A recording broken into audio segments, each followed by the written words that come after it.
Nigeria as a nation has been through depressive episodes in multidimensional ways, particularly flooding.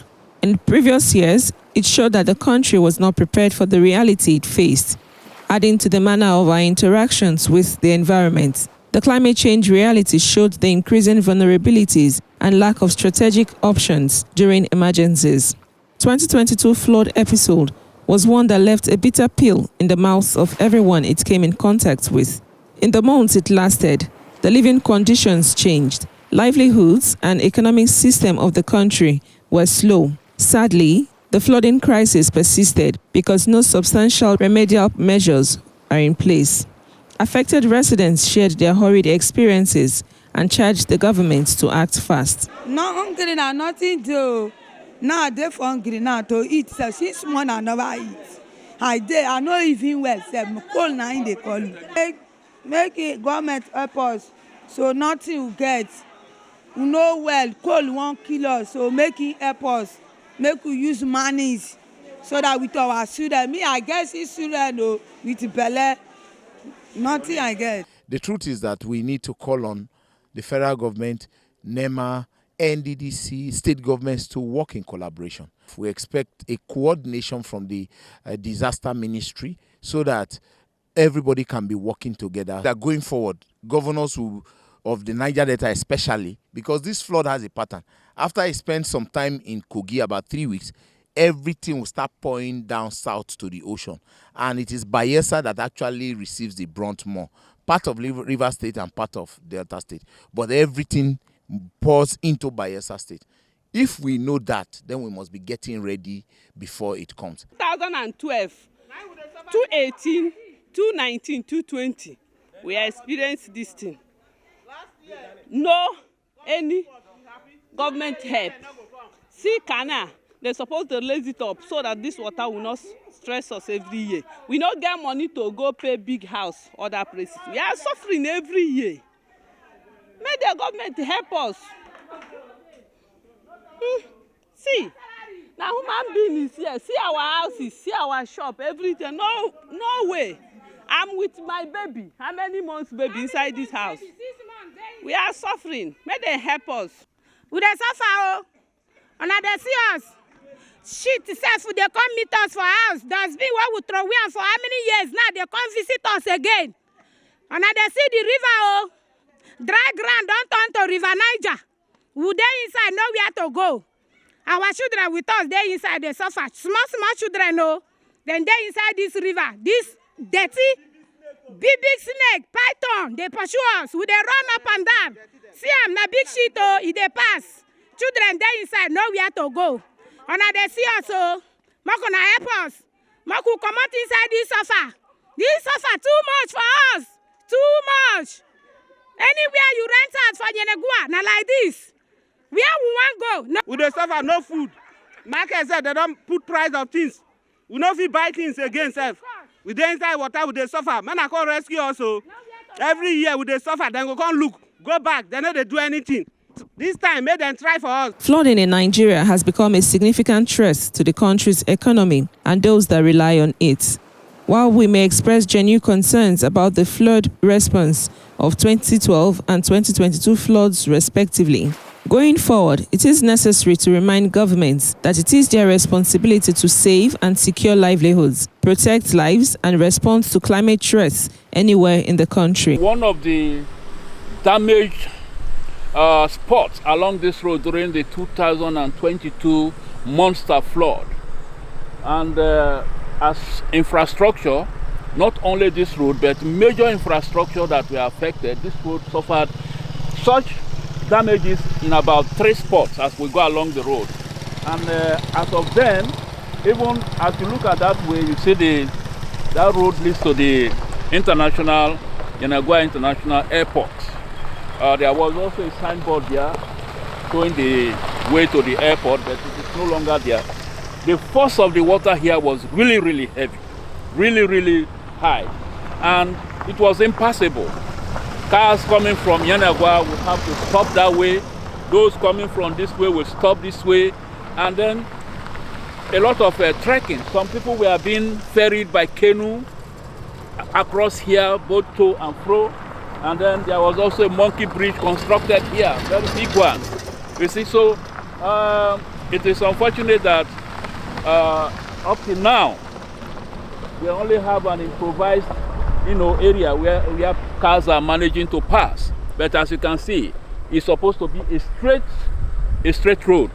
And we want to use this opportunity to urge the authorities to ensure that this place is reconstructed, and then a big culvert or bridge is provided for this place, because when we visited during the flood, what we saw indicates that this place ought to be a thoroughfare. There should be a thoroughfare for water. And in anticipation of more floods in the years to come, the need to prevent this type of destruction has informed us to demand for very big culverts or a bridge across this place. People are going to build on canals. The right of way of water is being blocked. If we had cleared the channels before now, all these canals, both inlet and outlet, if we had dealt with them, the effect of this flooding would have been minimal. You can see that the water is flowing. Once there is a restriction, the water begins to expand, and then the flooding begins. Our flood response protocol must be reviewed and fortified to ensure that the mistakes of the past are not repeated to the detriment of lives, livelihoods, and the environment. Environmental experts suggest measures that can be put in place to help curb the next flood season.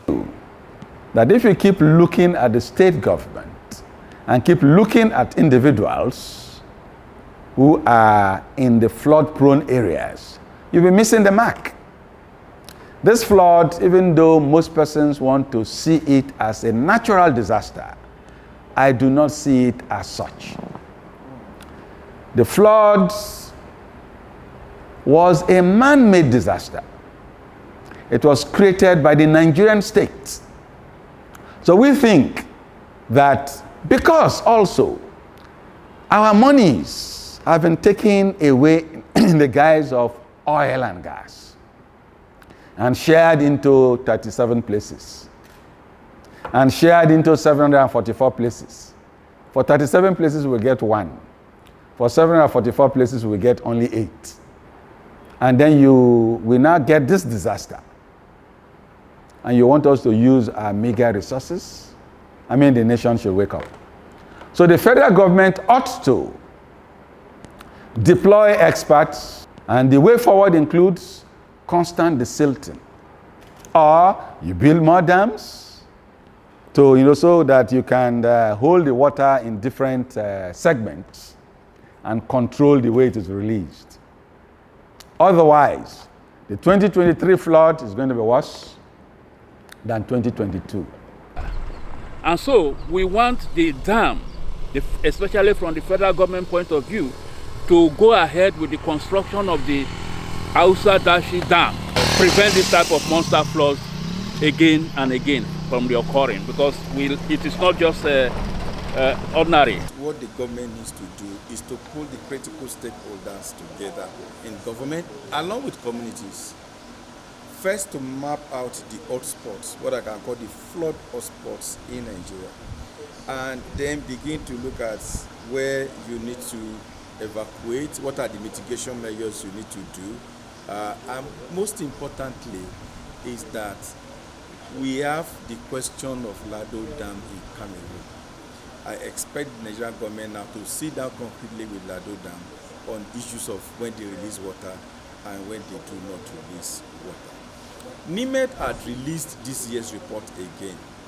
Government should ensure that we'll sharpen our emergency response mechanism so that we don't need to wait again that flood will start in Sokoto, flood will start in Kaduna, and then be coming down to the Niger Delta, and nothing, absolutely nothing will be done. It will get to Lokoja, block Lokoja, and then you get to Anambra, it will get to Edo State, and then head up in Bayelsa.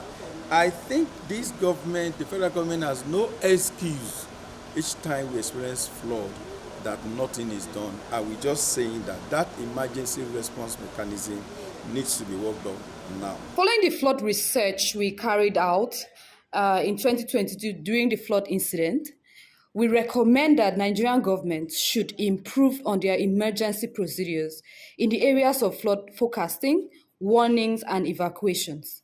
We also recommend that there should be an effective strategies put in place to reduce the speed and size of flood, including restoring wetlands and slowing down runoff. Dams exacerbate flood damage when they are overtops, collapsed, or poorly operated. So we recommend that safety assessment of existing dams in Nigeria should be encouraged. Affected communities should be supported with fundings to repair damage caused by the flood. Lastly, we recommend sanitation and disinfection should be carried out in the affected communities, while communities themselves should observe sanitation exercise to keep their environment clean. The 2022 flooding signaled the gap in the interconnectedness of preparation and responses. The challenges showed that the flood disasters are almost becoming part of our yearly routine, if not quickly managed. In 2012, we termed the flood events of that year as the worst ever, until 2022 flood arrived. It is obvious that there are no signs that we are prepared to confront the next flood season. We're beginning to count months, weeks, and days before to the arrival of the next episodes, but there are no visible signs of response that would curb future occurrence. Are we ready to avert the future occurrence of flood? This is a question that we must all respond to.